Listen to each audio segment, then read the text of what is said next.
Ngayon mga ka-farmers, ipapakain natin to sa ating alagang baboy, Madre de Agua.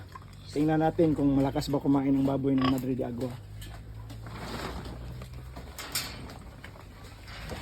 Grabe, ang lakas kumain ng ating alagang baboy.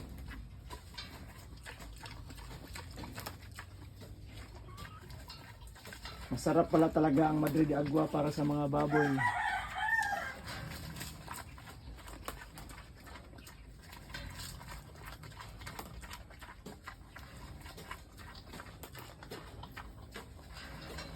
Takaw na takaw yung baboy.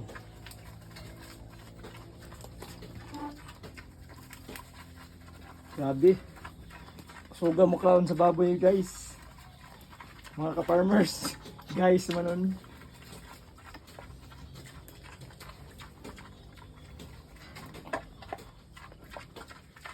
Snacks rin sa atong baboy. Mga farmers.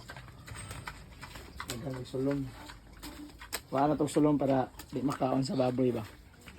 Oo na di antirada di nagsulong. Pagka kusuga mo kaon. Mo ano nindot tanawon.